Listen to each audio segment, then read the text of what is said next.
Hi hello வாங்க வீடியோக்குள்ளே போகலாம். நீங்கள் பாருங்கள், நேற்று ஒரு ப்ளவுஸ் நான் உங்களுக்கு வெட்டுறது அப்படின்னு காட்டியிருந்தேன். ஆனால் இன்றைக்கி அதை என்னால் தைக்க முடியல. கஸ்டமர் வந்து கேட்டிருந்தாங்க, அதை தைச்சி கொடுத்துட்டேன். வேறு ப்ளவுஸ் வெட்டி வச்சுருக்கேன். அதை தான் உங்களுக்கு எப்படி தைக்கிறது அப்படின்னு ஈஸியாகவே தைக்கலாம். அதுக்காக தான் இந்த வீடியோ. நம்ம ஷோல்டர் இருக்குது இல்லையா, அந்த ஷோல்டரை ரெண்டாக கட் பண்ணிவிட்டு, ஏன்னா நான் கட் பண்ண மாட்டேன், வீடியோன்றதுனால தெளிவாக தெரியணும் அப்படின்றதுக்காக தான் அதை கட் பண்ணிட்டேன். இதையும் ரெண்டாக இப்படி கட் பண்ணிக்கோங்க. இப்படி கட் பண்ணிட்டிங்கன்னா இங்கே இருக்குது பாரு, இந்த ஷோல்ட்ரு பெரும்பாலும் இங்கே நம்ம டாட் பிடிக்கிறோம் இல்லைங்களா, இந்த டாட் பிடிக்கிறதுலே 4-5 விதம் வச்சுருக்காங்க. ஒவ்வொருத்தவங்க ஒவ்வொரு மாதிரியாக டாட் பிடிப்பாங்க.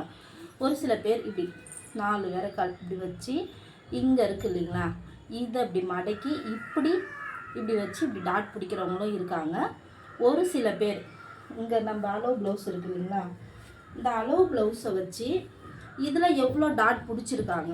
எப்பயுமே கொக்கி பக்கம் நம்ம அளவு எடுக்கக்கூடாது, ஏன்னா அது கொஞ்சமாக தெரியும் உள்ளே நம்ம மடிக்கிறதுனால. இது நேச்சுரலாக இப்படி இருக்கா, இதை வச்சு தையலுக்கு கொஞ்சம் இந்த இடத்துல விட்டுட்டு இதை அப்படியே நீங்கள் மார்க் பண்ணணும். இங்கே டாட் பிடிச்சிருக்காங்க இல்லையா, இதுக்கு நேராக இப்படியே மடக்கி இப்படி பிடிச்சிங்கனாக்கா இது மாதிரியும் பிடிப்பாங்க. ஒவ்வொருத்தவங்க ஒவ்வொரு மாதிரின்றதுனால இப்படியும் பிடிப்பாங்க. ஓகேவா, இது முடிஞ்சதும் ஒரு சில பேர் என்ன பண்ணுவாங்க அப்படின்னு கேட்டிங்கன்னா, நேச்சுரலாக அவங்க எப்பயுமே இப்படி பிடிச்சாங்கன்னா இப்படி தைப்பாங்க. அது ரெகுலராக தெரியணுன்றதுக்காக நான் எப்படி இன்றைக்கி நான் உங்களுக்கு ஈஸியாக இப்படி பிடிச்சா ஈஸியாக இருக்கும் அப்படின்னு காட்ட போகிறேன்.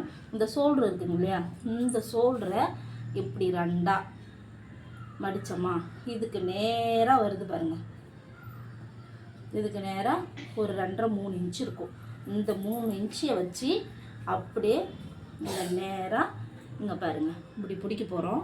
இப்படி இருந்து பிடிச்சி நேராக ஸ்ட்ரைட்டாக இங்கே எடுத்துன்னு வந்து விட்டுருவோம். ஓகேவா, பிடிச்சிட்டிங்கன்னா அப்படியே இப்படி திருப்பி பார்த்திங்கன்னா இந்த கொக்கி சைடு, இந்த கொக்கியை இப்படி ரெண்டாக மடிச்சிக்க வேண்டியதான். கொக்கியை ரெண்டாக மடிச்சிங்கன்னா சென்டராக நடு மையத்தில் ஒரு 1/4 இன்ச்சு தான், ரொம்ப வேணாம். இந்த 1/4 இன்ச்சில் அப்படியே கொண்டு வந்து இதுக்கு ஈக்குவலாக இங்கேருந்து பிடிச்சி நம்ம இதுக்கு நேராக விடுவோம், இது நேராக பிடிச்சிட்டு வந்து இங்கே இந்த 2 சென்ட்ரு இருக்குதுங்களா, இந்த 2 சென்டரில் அக்கல் சுற்றளவு இருக்குது பாருங்கள். இந்த அக்கல் பீஸாண்டை பிடிச்சிங்கன்னா இந்த 2 டாட்டுக்கும் நடு மையத்தில் பிடிச்சின்னு வந்து இங்கே விட்டுட்டிங்கன்னா 3 கப்பு ரெடி ஆகிடும். இதை எப்படி பிடிக்கிறதுன்னு நான் பிடிச்சி உங்களுக்கு காமிக்கிறேன். இங்கே பாருங்கள், 3 இன்ச்சு நான் மடிச்சிருக்கேன். இந்த 3 இன்ச்சுக்கு நேராக ஒரு 1.5 இன்ச்சு பாருங்க, 1 இன்ச்சு அளவுக்கு இதை நம்ம அப்படியே இதுக்குள்ளார வச்சு ஒரு அர்த்தம் பண்ணிவிட்டு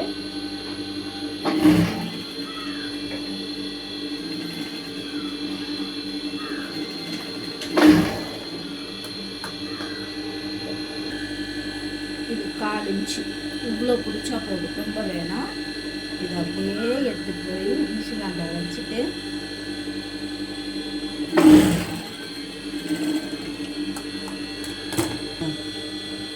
இப்படி லைட்டாக ஒரு 1/4 இன்ச்சு அப்படியே இதுக்கு நேராக 2 சென்டருக்கும் நடுவும் இதில் வச்சு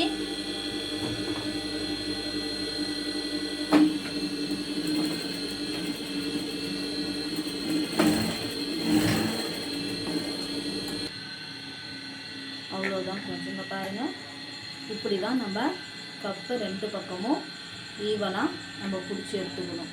நான் உங்களுக்கு சொன்ன மாதிரி உங்களுக்கு புரியலைன்னா நீங்கள் கமெண்ட்ஸில் மறுபடியும் சொல்லுங்கள்.